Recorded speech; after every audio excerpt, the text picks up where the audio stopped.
the Singapore Grand Prix lights up the city with speed, spectacle, and buzzing street circuits.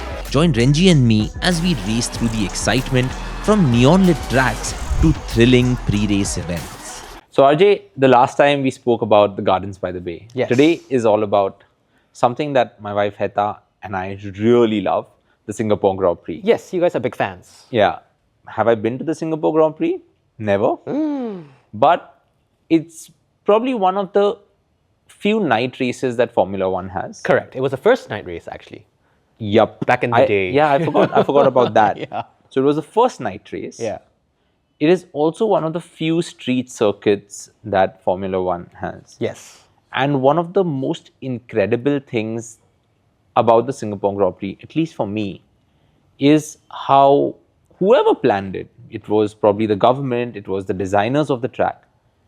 They designed the track in such a way that for those 3 days, all of the telecast that everyone sees, and Formula One is getting super popular now. Oh, yeah, of course. Whoever's watching the Singapore Grand Prix, they see Singapore in all its glory at night. Yes, that's right. You know, I always say that in the entire calendar of the year, the one time that Singapore gets its prettiest, its most spectacular, is during the Formula One season.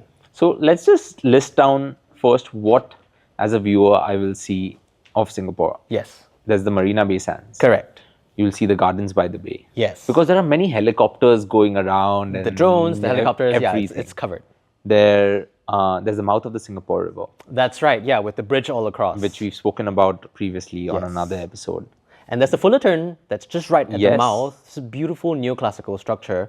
And also you get to see the National Gallery, which is our former Supreme Court and City Hall side by side. That's just all lit up and it's beautiful. There's also the Singapore Flyer. And if you really think about all of the things that we mentioned, you could witness this race from anywhere in Singapore.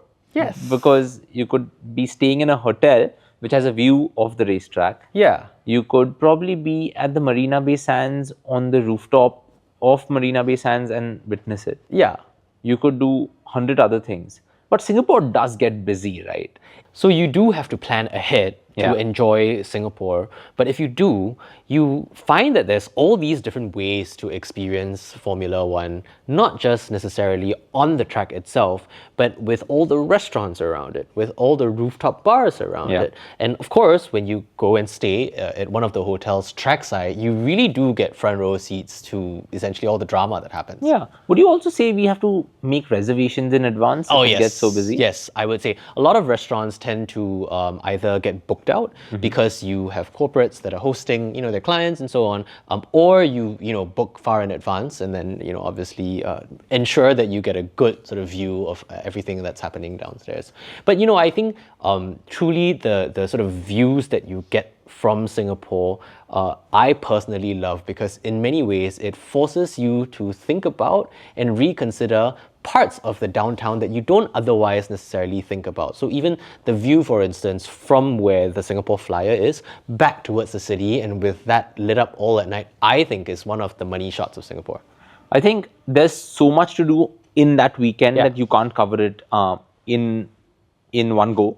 But what I really, really love is the fact that when you go to a Formula One race, you may watch the race, you may not watch the race, Yes. but it's that city that comes alive. Yes. And Singapore does that brilliantly. So for me, the key takeaways from what we've just spoken are plan early. Yeah. Don't just book your race tickets in advance, but do your reservations. Correct. Do reservations at restaurants and bars. Make sure that you also have all of your attraction tickets booked because Yes. it can get It gets super busy. And then I would say as a last point, enjoying the rest of the island during F1 season with all of the race-themed activities that come alive, right? So, whether you're talking about Kampong Glam as a precinct or Orchard Road, everywhere kind of has its own little precinct parties, activations. Generally, people are out and about. So it's a really electric time, I think, to be in Singapore and sort of just get really immersed in the race So festivities. here's one thing I wanted to ask you. If someone's going to Singapore, how do they find out about what's happening where? Is there a repository which tells you about the events? Oh yeah, absolutely, right? So the official website obviously has the comprehensive listings, but you know what's wonderful is during this season, a lot of media ends up putting out like, oh, if you are this and this type of a traveler, or if you're looking for that and that kind of a thing, this is how to approach race weekend, right?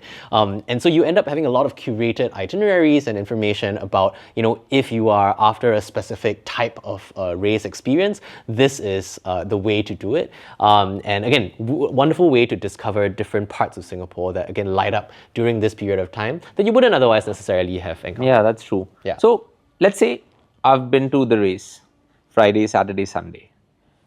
Night race, which means after the race, because of the sound of the F1 engines, I'm like pumped. Yeah. I don't want to go back to the hotel and sleep. Yeah.